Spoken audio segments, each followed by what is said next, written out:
सुनेत्रा पवारांच्या शपथविधीचा वाद निरर्थक आणि चुकीचा अशा पद्धतीनं राजकारण बंद झालं पाहिजे. रामदास कदमांच्या वक्तव्यावर मुख्यमंत्री फडणवीसांची टीका. दादांच्या विमानात बॉम्ब होता का हे तपासलं पाहिजे. खासदार बजरंग सोनवणेंकडनं व्यक्त शंका.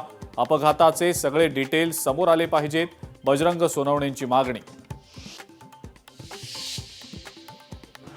शरद पवारांनी एनडीएमध्ये येण्यासाठी प्रयत्न केलेला होता. मंत्री संजय शिरसाट यांचा अत्यंत मोठा दावा. उपमुख्यमंत्री एकनाथ शिंदे वाढदिवस साजरा करणार नाहीत. अजित पवारांच्या निधनामुळे एकनाथ शिंदेंचा निर्णय. मुंबई महापालिकेमध्ये शरद पवारांची राष्ट्रवादी महायुतीसोबत ठाकरेंसोबत लढलेल्या राष्ट्रवादी शरद पवार पक्षानं आपली भूमिका बदलली. मुंबई महापौर आणि उपमहापौर निवडीवर आज शिक्कामोर्तब होणार. महापौर पदासह उपमहापौर पदावर भाजपचाच दावा. सूत्रांची माहिती. शिवसेनेच्या भूमिकेकडे लक्ष. जळगावच्या महापौरपदी भाजपच्या दीपमाला काळेंची निवड. उपमहापौरपदी शिवसेनेचे मनोज चौधरींची निवड.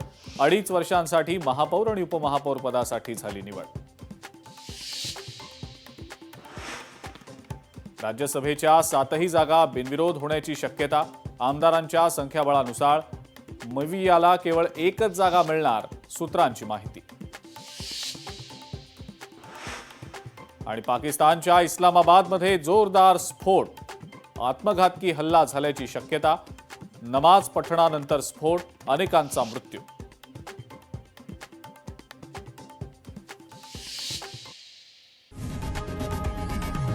लोकशाही मराठी ऐका, पहा, जागरूक रहा.